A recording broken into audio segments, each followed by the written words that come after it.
Que se passe-t-il lorsque l'homme qui a juré de vous aimer dans la maladie comme dans la santé choisit de se trouver à Saint-Tropez plutôt que dans la salle d'accouchement? Pour Claire Beaumont, son mari, Marc de Villefort, ne s'était pas contenté de manquer la naissance de leur premier enfant. Il avait diffusé sa trahison à la face du monde, publiant des photos baignées de soleil avec sa maîtresse, tandis que Claire endurait le travail de l'accouchement seule, son univers s'effondrant à chaque contraction. Elle crut que le pire était passé lorsque le bébé vit le jour. Mais ce fut l'appel téléphonique que l'hôpital lui passa et les 2 mots qu'ils utilisèrent pour le décrire qui allaient déclencher une tempête de conséquences que personne n'aurait pu prévoir. Ce n'est pas seulement une histoire d'infidélité. C'est l'histoire de l'instant précis où le cœur brisé d'une épouse s'est métamorphosé en la force inébranlable d'une guerrière. Claire Beaumont croyait profondément en l'architecture d'une existence bien bâtie. En tant qu'architecte de résidence de prestige, elle appréciait l'élégance intemporelle des immeubles haussmanniens, les structures parfaites et les fondations conçues pour défier les siècles. Sa propre vie, estimait-elle, était le témoignage vivant de cette conviction. Elle résidait dans un somptueux hôtel particulier minutieusement restauré dans le quartier historique du Marais, à Paris, avec son mari. Leur vie était peinte aux couleurs de la réussite éclatante et de l'adoration mutuelle, ou du moins, c'est ce qui transparaissait aux yeux du monde extérieur. Marc était un conseiller financier au charisme envoûtant, un homme capable de vous vendre un rêve et de vous convaincre de l'en remercier. Il possédait un sourire capable de désarmer des armées entières et ce don unique de faire en sorte que Claire se sente la seule femme au monde dans une pièce bondée. Ils s'étaient rencontrés lors d'un gala universitaire 10 ans plus tôt. Elle, une brillante étudiante dont les carnets de croquis débordaient de demeures de rêve, lui, un ambitieux candidat au MBA qui lui avait promis une vie aussi majestueuse que ses dessins. Pour l'essentiel, il avait tenu parole. Aujourd'hui, à 34 ans, Claire était enceinte de 9 mois de leur premier enfant, un petit garçon. La chambre de l'enfant était un chef-d'œuvre de ton neutre et apaisant, parsemé de jouets en bois artisanaux. Un mobile composé d'astres célestes, qu'elle avait elle-même dessiné, était suspendu au-dessus du berceau. Chaque chose était à sa place, méticuleusement planifiée, dans l'attente de la dernière et plus précieuse pièce de l'architecture de leur vie pour venir s'emboîter sous leur soleil. Le terme était prévu dans une semaine, un fait qui bourdonnait sous la peau de Claire, tel un murmure constant mêlant anticipation et angoisse. C'était la première semaine d'octobre, et l'air vif de Paris portait la promesse de l'automne. « Je n'arrive pas à croire que tu doives partir maintenant », murmura Claire, la voix étouffée contre le torse de Marc. Elle le serra fort dans ses bras sur le pas de la porte d'entrée, la courbe imposante de son ventre formant une présence solide entre eux. Marc lui caressa les cheveux, son toucher à la fois exercé et apaisant. « Je sais, Claire. Je sais que le timing est affreux, mais cette conférence à Genève est capitale. L'orateur principal est Daniel Rousseau. Si je peux obtenir 5 minutes avec lui, cela pourrait tout changer pour le cabinet. » Il appelait cela une conférence, une opportunité de réseautage de dernière minute absolument indispensable. Il s'était montré si désolé, son visage composant un masque de regret parfait. Il avait réservé un vol remboursable, l'avait-il assuré, et son téléphone serait en mode sonnerie maximale 24 heures sur 24. Le médecin avait précisé que les premiers bébés étaient presque toujours en retard, avait-il argué, lui soulevant le menton pour l'embrasser. Je serai de retour dans 4 jours maximum. Bien avant que le petit bonhomme ne décide de faire sa grande entrée. Claire tenta de ravaler le malaise qui se nouait au creux de son ventre. Quelque chose sonnait faux. Il n'avait jamais manqué le moindre rendez-vous médical, pas même les examens de routine. C'était lui qui avait insisté pour assister au cours de préparation à l'accouchement, soufflant lors des exercices de contraction avec un sérieux comique qui l'avait fait l'aimer encore davantage. Pourquoi, dans ces tout derniers jours si cruciaux, cette conférence s'était-elle soudainement matérialisée? « Promets-moi que tu répondras, » murmura-t-elle, la main posée de manière protectrice sur son estomac. « Je le jure sur la vie de notre fils, ma douce, » répondit-il, le regard sincère. Il embrassa son front, ses joues, ses lèvres. « Je t'aime. Je vous aime tous les deux plus que tout au monde. On se voit jeudi. » Et sur ces mots, Marc de Villefort, son mari dévoué, l'homme qui détenait les plans de son cœur, franchit la porte, faisant rouler sa valise cabine derrière lui. Elle le regarda depuis la fenêtre alors que son VTC s'éloignait, un vide résonnant dans l'espace qu'il venait de laisser derrière lui. Elle secoua la tête, se réprimandant pour sa paranoïa hormonale. Il bâtissait leur avenir. Il assumait son rôle de protecteur et pourvoyeur. Elle se devait de lui faire confiance. Le premier jour se déroula sans accroc. Marc lui envoya un message depuis le salon de l'aéroport. Puis un autre lorsqu'il atterrit à Genève, accompagnant son texte d'une photo montrant une chambre d'hôtel à l'aspect standard avec la légende « Bien arrivé. Tu me manques déjà. Comment va mon petit footballeur ?» La meilleure amie de Claire, le docteur Sophie Moreau, une gynécologue obstétricienne exerçant dans un autre hôpital, passa la soirée avec elle, apportant des pizzas et un gros pot de glace à la cerise. « Ça va, le fait qu'il soit parti ?» demanda Sophie, ses yeux sombres scrutant le visage de Claire avec une rigueur toute professionnelle. « Je ne saute pas de joie, » admit Claire, en retirant une rondelle de pepperoni de sa part. Mais c'est très important pour sa carrière. Il s'en voulait terriblement. Sophie se contenta de hocher la tête, son expression indéchiffrable. Elle avait toujours été un peu plus sceptique que Claire face au charme poli de Marc. Elle l'avait un jour décrit comme trop lisse, tel un galet poli par l'eau, un commentaire que Claire avait balayé, l'attribuant à la nature surprotectrice de Sophie. « Eh bien, tu as ton téléphone, et je suis de garde ce week-end, mais je peux trouver quelqu'un pour me remplacer en un clin d'œil si tu as besoin de moi. Appelle-moi, c'est tout. » Elles passèrent la soirée à regarder une série historique, et pendant quelques heures, Claire en oublia son appréhension. Elle s'endormit sur le canapé, la main posée sur son ventre, rêvant du retour de Marc. Le deuxième jour, les messages se firent plus rares. « La conférence est une folie », lui écrivit-il. Il enchaînait les réunions. Il envoya une photo floue d'une présentation PowerPoint. Cela semblait étrange. L'angle de prise de vue était bizarre, le contenu générique. Claire, une femme qui vivait pour les détails, remarqua les petites incohérences, mais elle les repoussa.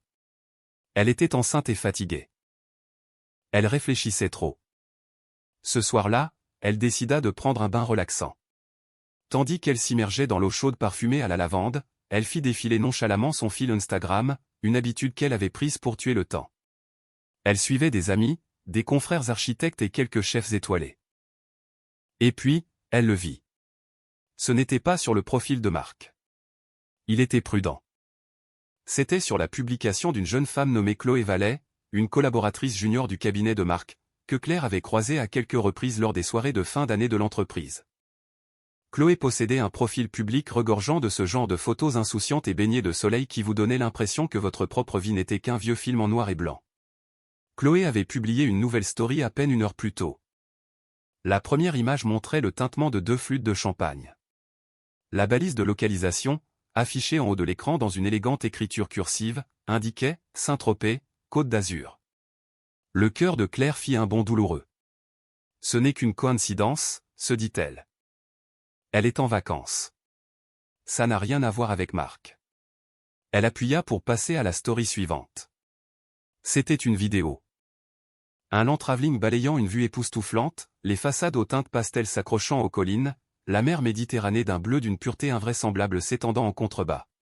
Puis, la caméra revint sur un homme alangui sur un bain de soleil au bord d'une piscine à débordement. Il riait, la tête rejetée en arrière, ses lunettes de soleil repoussées sur le sommet de son crâne, et le soleil de fin d'après-midi dorait son profil si familier. C'était Marc. Il n'y avait pas l'ombre d'un doute. C'était lui. Marc, son mari, l'homme qui était censé se trouver dans une salle de conférence confinée à Genève.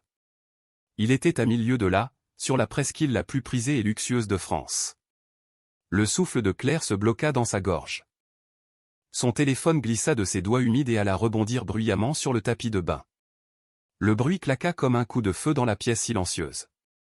Elle se précipita pour le ramasser. Ses mains tremblaient si violemment qu'elle peina à le déverrouiller, puis elle fit défiler le reste de la story de Chloé avec un sentiment d'effroi froid et pesant, comme un bloc de glace se formant au centre de sa poitrine. La photo suivante montrait leur repas, une salade méditerranéenne colorée et du poulpe grillé, accompagnée de 2 fourchettes. Celle d'après était un selfie de Chloé, ses cheveux blonds fouettés par la brise marine, son sourire éclatant.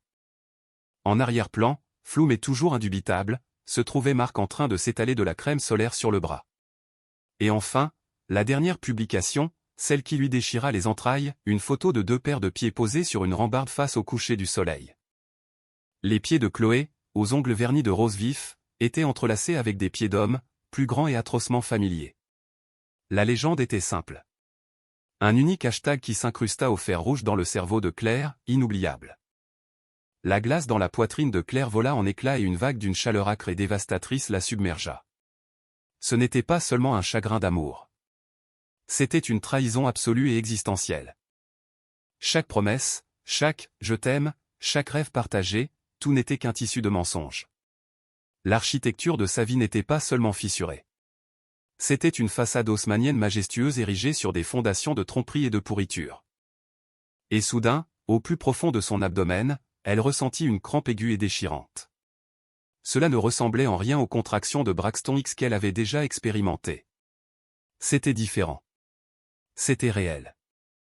Une douleur féroce et dévorante, la manifestation physique de l'agonie émotionnelle qui la mettait en pièces. Elle haleta, agrippant son ventre alors qu'une nouvelle vague de douleur la terrassait. Le bébé, son fils. Il arrivait. Il arrivait maintenant, projeté dans ce maelstrom de mensonges et de confiance brisée.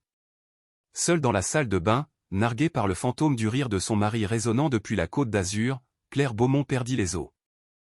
Une panique froide et tranchante transperça le brouillard brûlant de la rage de Claire. L'espace d'un instant, elle fut paralysée. L'eau et les larmes se mêlaient sur sa peau. Le plan de naissance serein et parfait qu'elle et Marc avaient si minutieusement élaboré, la playlist soigneusement sélectionnée, le diffuseur d'huiles essentielles, les doux massages dans le dos. Tout s'évaporait comme un mirage. La réalité était celle-ci, elle était seule, trahie, et en plein travail. Son premier instinct fut d'appeler Marc, de lui hurler dessus, d'exiger une explication, de le forcer à contempler les ruines qu'ils venaient de faire de leur vie au moment même où une nouvelle s'amorçait. Elle imagina sa voix, mielleuse, empreinte d'une fausse inquiétude. Les mensonges qu'il ne manquerait pas de tisser. Cette pensée l'emplit d'un dégoût si profond qu'elle faillit s'étouffer. Non. Elle ne lui accorderait pas cette satisfaction. Il avait fait son choix. Il avait choisi Saint-Tropez. Il avait choisi Chloé. Il ne méritait pas de faire partie de cet instant. Sa main tremblante saisit son téléphone et composa le numéro de Sophie. « Claire, que se passe-t-il » La voix de Sophie était calme, cette voix professionnelle de médecin qu'elle adoptait si bien. « J'ai perdu les os », articula Claire, les mots s'échappant dans un souffle étranglé tandis qu'une nouvelle contraction l'étreignait, la forçant à se plier en deux. « Il n'est pas à Genève, Sophie. Il est dans le sud avec Chloé Vallet. » Il y eut un battement de silence stupéfait à l'autre bout de la ligne. Puis, ce fils de... La voix de médecin avait disparu, balayée par la loyauté féroce d'une meilleure amie. D'accord, Claire, écoute-moi bien. Oublie-le. Il n'existe pas en ce moment. Tout ce qui compte, c'est toi et le bébé. Où es-tu? Les contractions sont-elles régulières? Elles s'enchaînent vite, haleta Claire, tentant de respirer à travers la douleur comme on le lui avait enseigné lors de ses cours de préparation à l'accouchement qui lui semblaient désormais si moqueurs. Peut-être toutes les 5 minutes. D'accord? Tu ne peux pas conduire. J'envoie une ambulance chez toi immédiatement. Ce sera plus rapide que si je dois traverser tout Paris dans les embouteillages. Je suis à l'hôpital américain de Paris. Je vais t'attendre sur le quai des urgences. On te montrera directement en salle de travail et d'accouchement. Tu as compris? Oui, murmura Claire. Claire, tu n'es pas seule là-dedans. Je suis avec toi. Tu m'entends? Je t'entends. Après avoir raccroché, Claire bougea comme dans un rêve. Elle parvint à enfiler un pantalon de jogging et un t-shirt sur sa peau moite. Elle attrapa le sac de maternité qui trônait près de la porte depuis 2 semaines, ce sac que Marc avait si méticuleusement préparé avec elle. Elle le fixa, regarda les minuscules vêtements de bébé et les encas qu'il avait choisis, et une vague de nausée la frappa. Elle ouvrit la fermeture éclair de la poche avant, en sortit le sachet de fruits secs qu'il avait étiqueté pour ma championne, et le jeta à la poubelle. Les ambulanciers furent doux et efficaces. Leur calme professionnalisme offrait un contraste saisissant avec le chaos qui faisait rage en elle. Alors qu'il la poussait sur un brancard hors de son magnifique hôtel particulier si parfaitement décoré, son regard s'accrocha à une photo encadrée posée sur la cheminée. Elle datait du jour de leur mariage. Ils riaient tous les deux. Le bras de Marc enlaçait fermement sa taille, ses yeux débordant de ce qu'elle avait pris, à tort, pour un amour inconditionnel. Elle sentit une larme glisser sur sa joue, mais ce n'était pas une larme de tristesse. C'était une larme de fureur pure. À l'hôpital américain de Paris, Sophie l'attendait comme promis, le visage assombri par la colère qu'elle ressentait pour son ami. Elle prit immédiatement les choses en main, aboyant des ordres, sa seule présence formant un bouclier contre les regards curieux et la froideur bureaucratique des admissions hospitalières.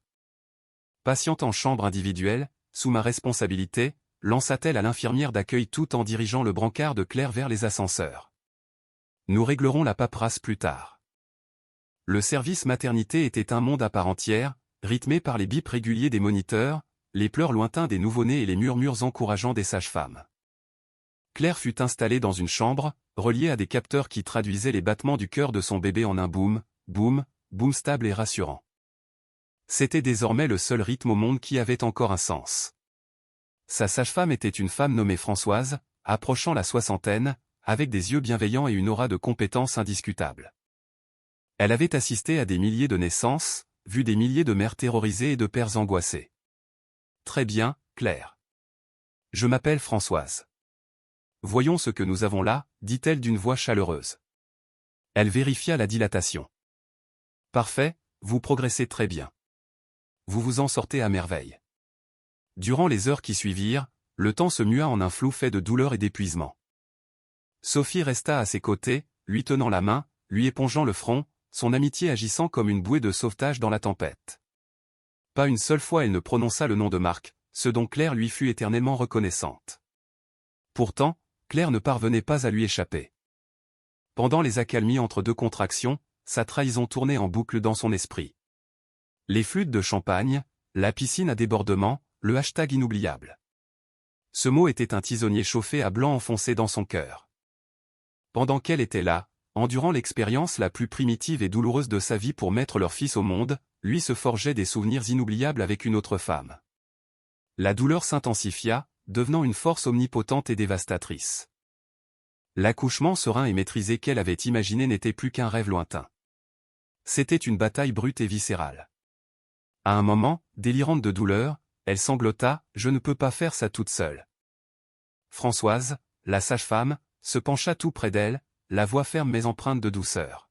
« Vous n'êtes pas seule. Vous avez le docteur Moreau. Vous m'avez, moi. Et vous avez toutes les femmes qui ont traversé cela avant vous, invisibles, mais debout ici même dans cette pièce à vos côtés. Et surtout, vous l'avez, lui ?» dit-elle en pointant du doigt le moniteur qui affichait les battements vigoureux du bébé. Vous êtes son monde entier en ce moment. Vous êtes la personne la plus forte de tout son univers. Alors maintenant, faisons-le venir au monde. Les mots de Françoise injectèrent une dose d'acier pur dans la colonne vertébrale de Claire. Elle avait raison. Il ne s'agissait plus de Marc désormais. Il s'agissait d'elle et de son fils. Un instinct primitif de protection la submergea, éclipsant la douleur de son mariage en ruine. Elle était mère, et elle allait y arriver. Dans un ultime et monumental effort, accompagné d'un cri mêlant agonie et triomphe, Claire propulsa son fils dans le monde. Il était parfait, une magnifique petite créature froissée, hurlante, dotée d'une épaisse chevelure brune. On le posa sur sa poitrine, et ses pleurs s'apaisèrent dès qu'il sentit le contact de sa peau. Claire contempla son minuscule visage chiffonné, et l'amour qui l'inonda fut d'une puissance et d'une pureté si absolue qu'il balaya momentanément tout le reste. « Il est magnifique, Claire » murmura Sophie, les yeux brillants de larmes. « Quel est son prénom ?» Ils avaient prévu de l'appeler Théo Marc de Villefort. Théo en l'honneur du grand-père de Claire. Marc pour son père. Son nom, déclara Claire d'une voix claire et limpide, est Théo Maxime Beaumont. Maxime était le prénom de son propre père. Beaumont était son nom de jeune fille. Il n'y aurait aucun de Villefort dans son nom. Il ne resterait aucune trace de l'homme qui avait préféré des vacances à la naissance de son propre fils. Ce fut son tout premier acte officiel d'effacement. Une fois le tumulte des soins postpartum apaisé, et Claire installée dans une chambre de convalescence, Sophie lui tendit les formulaires d'admission de l'hôpital. « Ils ont besoin des informations du père pour l'acte de naissance », dit-elle doucement. Claire prit le stylo. Dans la case réservée au nom du père, elle écrivit lentement et délibérément « Marc de Villefort ». Elle y était contrainte pour des raisons légales. Mais lorsqu'elle arriva à la section des contacts d'urgence et des proches à prévenir, son stylo resta suspendu un instant. Puis, mue par une lucidité nouvelle, elle inscrivit le nom et le numéro de Sophie, ainsi que les coordonnées de ses propres parents. Elle laissa la section réservée à Marc totalement vierge. Elle tendit le porte-bloc à Françoise, qui était passée prendre de ses nouvelles. Françoise, appela Claire d'une voix assurée. L'homme indiqué comme étant le père, Marc de Villefort. Il n'a en aucun cas le droit d'entrer dans cette chambre. Il ne doit recevoir aucune information me concernant, ni sur le bébé. Pour cet hôpital, nous ne sommes pas ensemble. S'il appelle, ou s'il se présente. Vous ne devez vous adresser à lui que sous l'appellation de Monsieur de Villefort, et vous lui direz qu'il a besoin de mon autorisation explicite pour être ici. D'ailleurs, sur mon dossier médical, pouvez-vous s'il vous plaît indiquer mon statut marital comme étant séparé? Françoise leva les yeux du formulaire pour scruter le visage déterminé de Claire, puis posa son regard sur le bébé endormi dans le berceau à ses côtés. Une expression de compréhension absolue traversa les traits de la femme d'âge mûr. Elle adressa un petit hochement de tête affirmatif. « Bien sûr, ma chère, dit-elle. Considérez que c'est fait. Vous, concentrez-vous uniquement sur ce beau petit bonhomme. Nous nous occupons du reste. » Claire s'adossa aux oreillers, totalement épuisée, mais sentant une once de paix s'installer dans son cœur. Elle avait survécu. Son fils était là. Il était en bonne santé, et il était à elle. La tempête était loin d'être terminée, mais elle avait traversé la nuit. Les premiers rayons de l'aube pointaient à l'horizon au-dessus des toits parisiens, et Claire Beaumont, jeune mère, était prête pour la guerre. Le paradis tropézien de Marc de Villefort connut une fin abrupte 36 heures après la naissance de son fils. Il était allongé près de la piscine avec Chloé, un cocktail à moitié vide suintant de condensation sur la petite table à côté de lui, lorsque son téléphone, qu'il avait judicieusement pris soin d'ignorer jusque-là, vibra, signalant un appel provenant d'un numéro inconnu d'Île-de-France. Agacé par cette intrusion, il laissa sonner jusqu'au répondeur. Une minute plus tard, l'appareil vibra de nouveau. Le même numéro. Avec un soupir théâtral de frustration destiné à Chloé, il décrocha. « Allô, suis-je bien en communication avec Monsieur Marc de Villefort » demanda une voix professionnelle et tranchante. « Oui, c'est moi. »« Qui est à l'appareil ?»« Ici le service de facturation de l'hôpital américain de Paris. Nous vous appelons concernant la facture pour l'accouchement et les soins postpartum de Madame Claire Beaumont. » Marc se redressa d'un bond, renversant presque son verre. « L'accouchement ? Quel accouchement ? Est-elle en bonne santé ?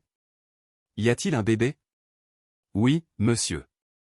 Un petit garçon en parfaite santé est né hier matin. » Hier matin.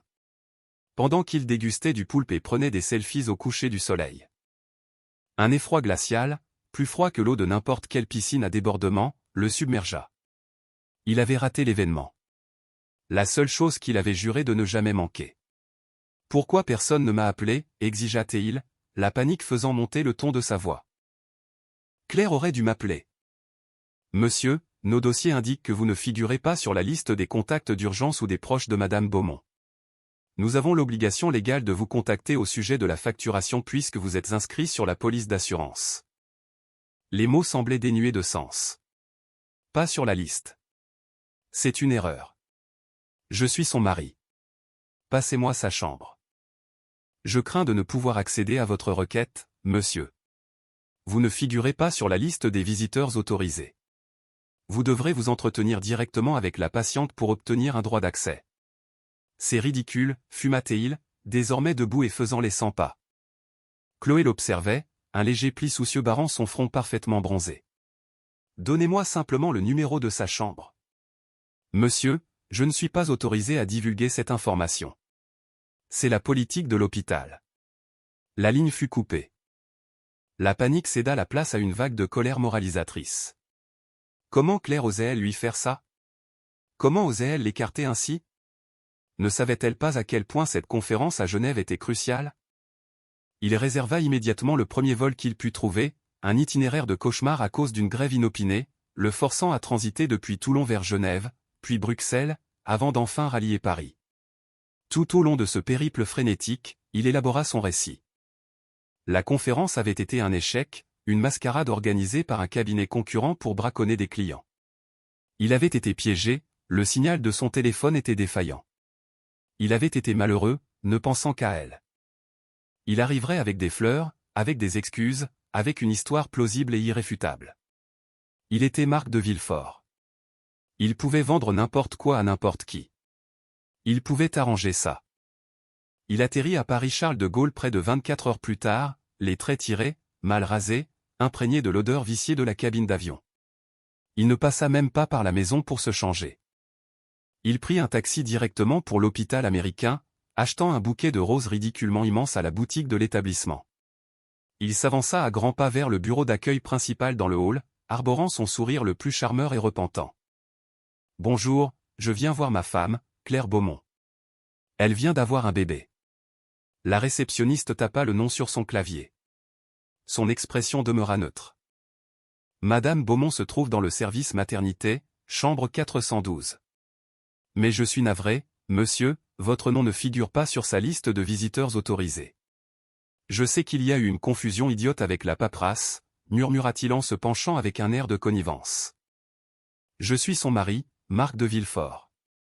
J'étais à l'étranger pour affaires. Vous savez ce que c'est. Pouvez-vous simplement m'ouvrir l'accès? Je suis désolé, monsieur. C'est impossible. Seule la patiente peut vous ajouter à la liste. Le charme de Marc commença à se fissurer. Écoutez, je viens de passer 20 heures à voyager pour rentrer d'un déplacement professionnel auquel je ne voulais même pas assister. Je suis épuisé. Je veux simplement voir ma femme et mon fils nouveau-né. S'il vous plaît, appelez juste le poste de garde du service. Dans un soupir, la réceptionniste décrocha le téléphone. Maternité, ici l'accueil.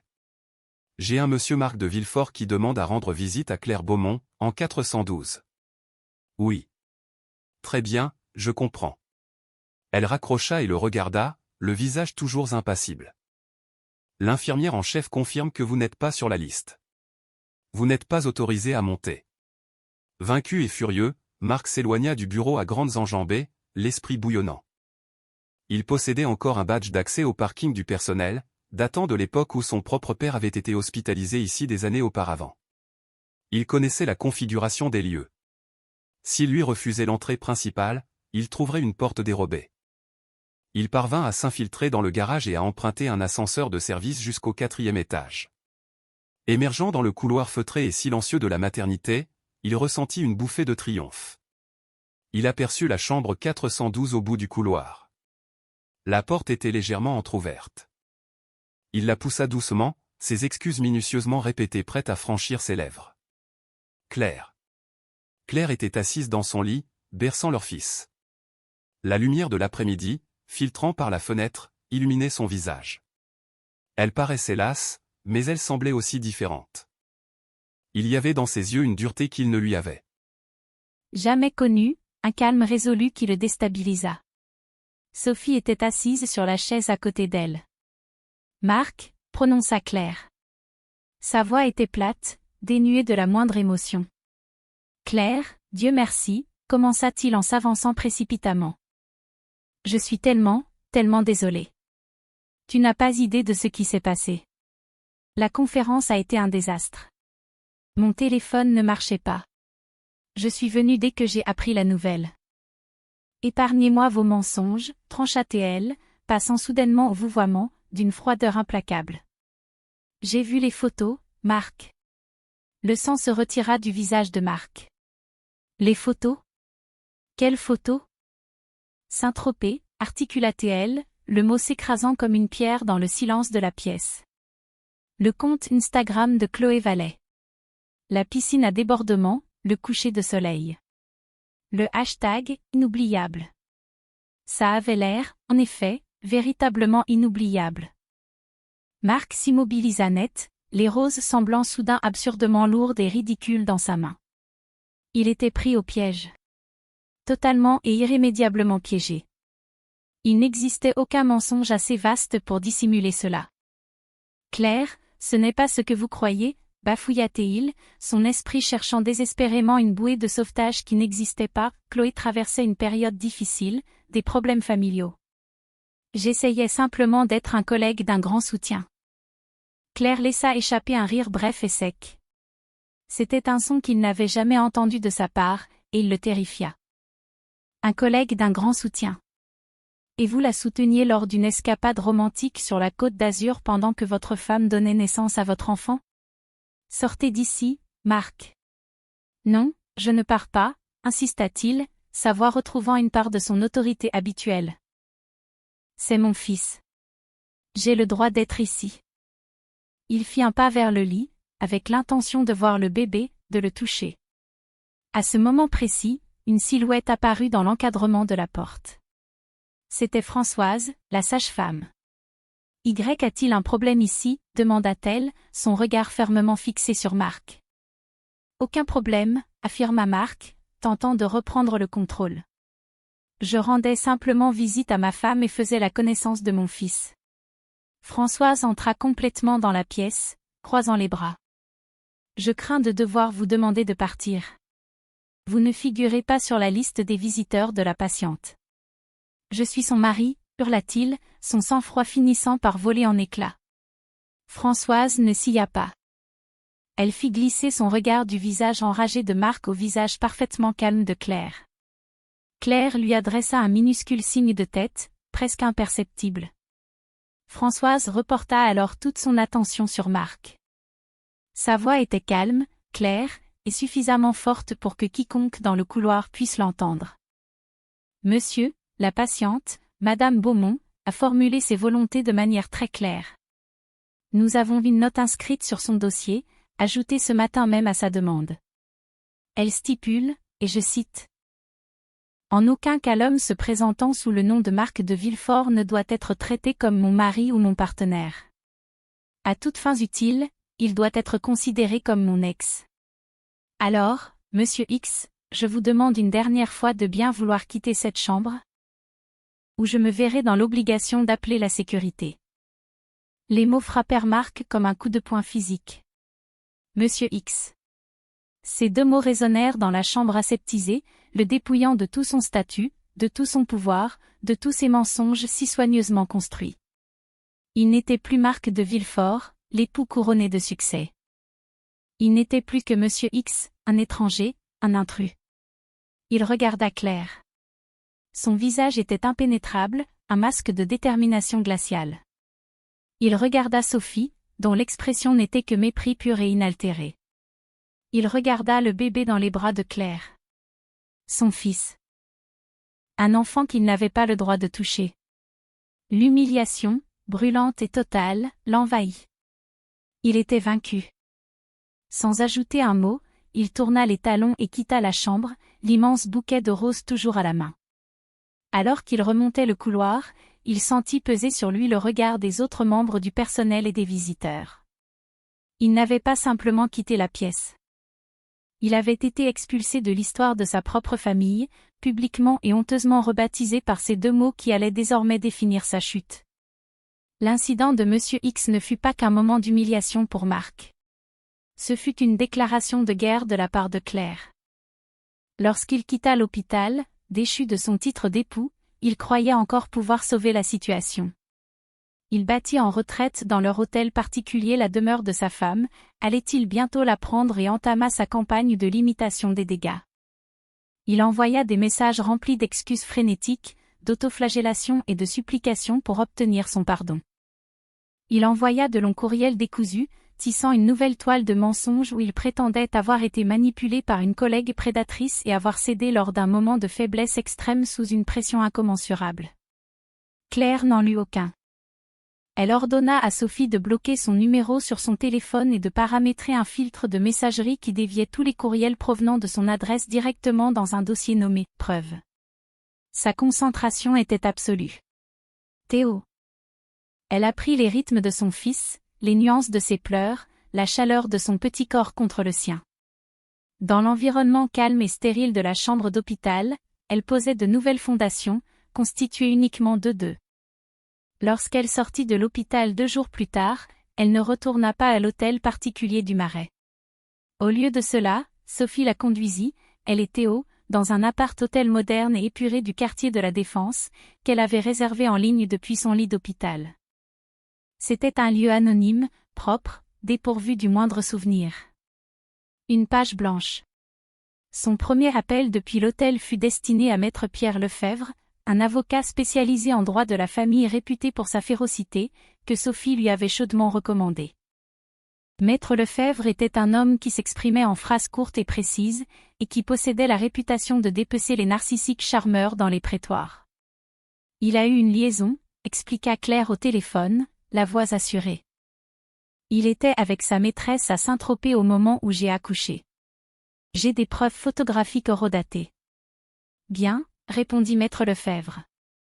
L'adultère peut constituer une faute et jouer un rôle lors de la séparation des biens en France, ainsi que pour les prestations compensatoires, mais ce n'est pas toujours la victoire écrasante que les gens imaginent. Quoi d'autre? Je veux la maison, déclara Claire. L'apport initial provenait d'un héritage de ma grand-mère.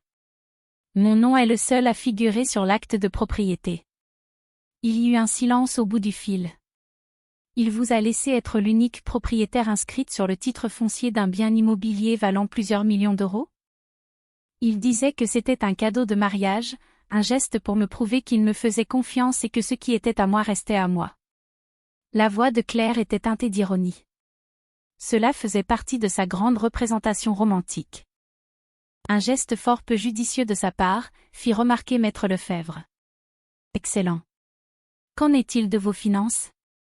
Les comptes joints? Nous avons un compte courant joint et un livret d'épargne joint.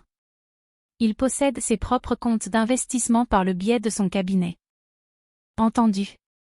Je veux que vous vous connectiez immédiatement sur Internet et que vous transfériez 50% du solde de vos 2 comptes joints vers un nouveau compte séparé, à votre nom unique. Dès maintenant. Ensuite, je dépose une requête sur requête pour faire geler tous les autres avoirs matrimoniaux, y compris ces comptes d'investissement personnel, dans l'attente d'une enquête financière approfondie. Nous déposerons la requête en divorce lundi matin. La procédure mentionnera l'altération définitive du lien conjugal avec une demande de divorce pour faute, en évoquant clairement l'adultère. Suivre les instructions de Maître Lefebvre procura à Claire un sentiment de contrôle qu'elle n'avait pas ressenti depuis des jours. C'était une séquence d'actions claires et logiques, un contraste saisissant avec le chaos émotionnel que Marc avait engendré. Pendant ce temps, le monde de Marc commençait à s'écrouler de l'extérieur vers l'intérieur. Ne parvenant pas à joindre Claire, il tenta de contacter les parents de son épouse, pour ne récolter qu'un silence de plomb suivi du clic d'un téléphone que l'on raccroche au nez. Il se tourna alors vers ses propres parents, la riche famille de Villefort, obsédée par son image, ancrée dans le prestigieux 16e arrondissement de Paris. Il leur servit une version édulcorée et lourdement censurée de l'histoire. Il avait commis une terrible erreur, un égarement d'une seule fois avec une collègue, et une Claire paranoïaque et sous l'emprise de ses hormones surréagissait et le privait de son fils. Sa mère, Jacqueline de Villefort, passa immédiatement à l'offensive. Elle débarqua sans prévenir à l'hôtel particulier du Marais, le trouvant vide. Après une série de coups de fil frénétiques, elle finit par découvrir l'adresse où résidait Claire grâce à une connaissance commune qui avait fait livrer un cadeau de naissance à l'appart-hôtel. Jacqueline arriva à la Défense, son manteau au col de fourrure et son attitude hautaine jurant totalement avec le hall minimaliste du bâtiment. Claire, prévenue par le concierge, accepta de la retrouver dans le hall, laissant Théo à l'étage sous la surveillance d'une infirmière de confiance que Sophie avait aidé à recruter. Claire, tout cela va beaucoup trop loin, attaqua d'emblée Jacqueline, se passant de toute formule de politesse. Marc est fou d'inquiétude. Tu dois cesser ces enfantillages et rentrer à la maison. Un bébé a besoin de son père. Un bébé a besoin d'un père qui est présent, répliqua Claire, la voix glaciale. Marc était bien trop occupé à Saint-Tropez. Jacqueline balaya l'argument d'un geste dédaigneux de la main. Les hommes sont des imbéciles, Claire. Tu le sais très bien. Ils font des erreurs. Mais on ne jette pas un mariage, une famille par la fenêtre, pour une vulgaire petite incartade. Pense au petit. Pense au scandale. C'est justement à mon fils que je pense, affirma Claire sans détourner le regard. Je pense au genre d'homme que je veux qu'il prenne pour modèle. Et ce n'est certainement pas un homme qui ment à sa femme enceinte pour s'enfuir sur la Côte d'Azur avec sa subordonnée. Tu es rongé par la rancune, siffla Jacqueline, la voix basse et venimeuse. Et tu vas le regretter. La famille de Villefort a une réputation à préserver. Nous n'allons pas être traînés dans la boue d'un divorce public et scabreux simplement parce que tu fais un caprice. Il est un peu tard pour s'en soucier, Jacqueline, dit Claire en se levant. Les photos de vacances de Marc sont déjà publiques. Mon mariage est terminé. Votre réputation est votre problème. À présent, si vous voulez bien m'excuser, je dois aller nourrir mon fils. Elle tourna les talons et s'éloigna, laissant sa belle-mère fumer de rage dans le hall. Cette confrontation cimenta sa résolution. Les de Villefort ne se souciaient ni de sa souffrance, ni du bien-être de son enfant. Ils n'étaient préoccupés que par la gestion de crise autour de la marque familiale. Le véritable rebondissement, cependant, ne se préparait ni dans le cabinet d'un avocat ni dans le hall d'un hôtel. Il était enfoui dans les relevés bancaires que l'équipe d'experts comptables de Maître Lefebvre commençait à décortiquer. 2 semaines après le début des procédures légales, Maître Lefebvre convoqua Claire pour une réunion urgente. Des liasses de documents étaient étalés sur la grande table de conférence en acajou. Claire, la trahison de Marc est infiniment plus grave qu'une simple liaison, annonça-t-il, le ton lugubre. Ce n'était pas des vacances. C'était une fuite financée par de l'argent volé. Il pointa du doigt une série de transactions. Au cours de l'année écoulée, Marc avait systématiquement détourné des fonds des comptes de ses clients au sein du prestigieux cabinet qu'il employait. Il utilisait une méthode sophistiquée consistant à créer des comptes écrans et à effectuer de petits virements quasiment intraçables. Le montant total était astronomique, près de 2 millions d'euros. Le séjour dans le sud de la France n'a pas été payé avec son salaire, expliqua Maître Lefebvre. Il a été financé directement depuis un compte de dépôt offshore que nous avons pu relier à 3 de ses clients les plus âgés. Il ne se contentait pas de vous tromper, Claire. C'est un vulgaire voleur. La pièce sembla basculer. Claire fixa les tableurs, ces chiffres froids et implacables qui racontaient l'histoire d'une perversion bien plus profonde, plus sombre dans la nature même de Marc qu'elle n'aurait jamais pu l'imaginer. Toute son existence, sa réussite, sa générosité, les fondations mêmes de leur mariage étaient bâties sur une escroquerie. Mais ce n'est pas tout, poursuivit Maître Lefebvre en faisant glisser un autre document sur la table. Devinez qui est le bénéficiaire principal du compte occulte où il amassait le gros du butin? Claire regarda le nom. Ce n'était pas Marc de Villefort. C'était Chloé Vallet. Le choc fut si violent qu'il lui coupa le souffle. Chloé n'était pas simplement l'autre femme. Elle n'était pas une jeune fille naïve emportée par la passion d'une liaison secrète. Elle était sa complice. L'escapade romantique n'était pas qu'une amourette. C'était selon toute vraisemblance une célébration de leurs méfaits et une session de planification pour leur avenir. Un avenir financé par les économies de toute une vie de retraités innocents. Le hashtag inoubliable prenait une résonance nouvelle et sinistre. Elle a été sa complice depuis le début, souffla Claire, une vague de fureur glacée la submergeant. C'est ce qu'il semble, confirma l'avocat. Et sur la base de ces documents, il est de mon avis professionnel que Marc n'est pas parti sur la Côte d'Azur pour de simples vacances. Il se préparait à fuir. La conférence à Genève était probablement l'histoire de couverture qu'il vous destinait. Tandis que ce voyage à Saint-Tropez devait marquer le début de son évasion. Votre accouchement prématuré a fait dérailler son calendrier. Les pièces du puzzle s'assemblèrent avec une clarté terrifiante. Sa panique ne venait pas seulement du fait qu'il ratait la naissance. Elle provenait du fait que son plan d'évasion tombait à l'eau. Son désir désespéré de la voir n'était peut-être pas motivé par le remords, mais par le besoin de garder le contrôle sur le récit des événements, afin de l'empêcher de creuser trop profondément pendant qu'il réfléchirait à sa prochaine manœuvre. « Que fait-on » demanda Claire, l'esprit désormais aiguisé et lucide. Maître Lefebvre s'autorisa un sourire sévère. « Eh bien, nous avons 2 options.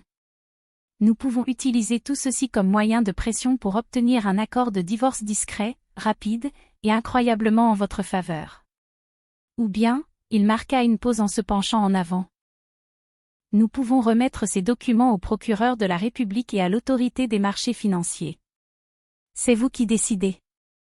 Claire tourna son regard vers la fenêtre, observant l'horizon de Paris. Elle pensa à son parfait hôtel particulier, érigé sur un mensonge. Elle pensa à la photo de mariage où tous deux souriaient, le portrait d'un escroc et de sa proie. Elle pensa à ces personnes âgées dont Marc avait violé la confiance, à ces vies dont il avait volé l'avenir.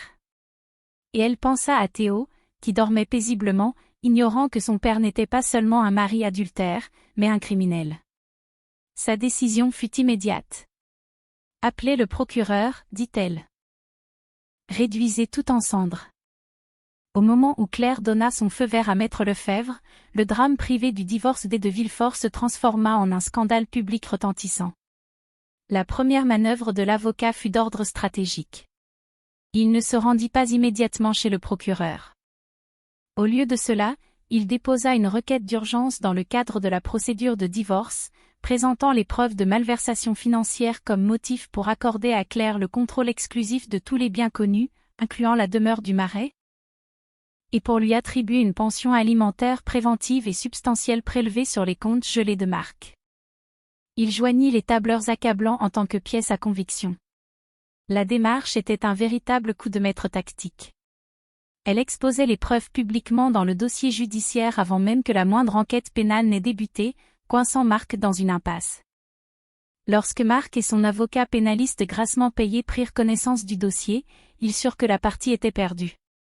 L'adultère était une chose. Le détournement de fonds passibles de prison en était une autre. Leur stratégie consista à étouffer l'affaire au plus vite. Ils offrirent à Claire tout ce qu'elle pouvait désirer, la maison, la garde exclusive de Théo, une rente à vie, un règlement financier faramineux. Tout ce qu'elle avait à faire était de signer une clause de confidentialité et d'accepter de renoncer aux accusations de fraude. C'est une offre royale, Claire, lui expliqua Maître Lefebvre au téléphone. Théo et vous seriez à l'abri du besoin pour le restant de vos jours, sans qu'aucune question ne soit posée. Claire se tenait dans le salon de son appartement temporaire, berçant Théo dans ses bras. Elle baissa les yeux vers le visage endormi de son bébé. Accepter le marché serait la solution de facilité. Cela lui garantirait sécurité et discrétion. Mais cela signifierait aussi se rendre complice des crimes de Marc. Cela reviendrait à laisser Marc et Chloé Vallet s'en tirer après avoir dérobé des millions à des personnes vulnérables. Cela voudrait dire que l'unique conséquence pour Marc, après sa trahison colossale, ne serait qu'une perte financière qu'une riche famille comme la sienne pourrait aisément absorber. Non, dit-elle d'une voix inébranlable. Je ne veux pas de son argent sale. Je veux la justice. Dites-leur d'aller au diable. Le soupir de Maître Lefebvre à l'autre bout de la ligne en fut un de profonde satisfaction. J'espérais bien que vous diriez cela. Fidèle à sa parole, il transmit l'intégralité du dossier au parquet du procureur de la République et à l'autorité des marchés financiers. Les retombées furent foudroyantes et spectaculaires. En l'espace de quelques jours, les inspecteurs de l'AMF et la brigade financière perquisitionnèrent les locaux du cabinet de Marc. L'affaire, autrefois cantonnée aux rumeurs mondaines de leur cercle social, explosa à la une du journal Le Monde. Un conseiller financier de renom accusé d'une fraude de plusieurs millions d'euros, un train de vie fastueux partagé avec sa complice, hurlaient les gros titres. L'article affichait une photo institutionnelle d'un Marc souriant, juxtaposée à l'un des clichés ensoleillés publiés par Chloé sur Instagram depuis Saint-Tropez. Le contraste était dévastateur.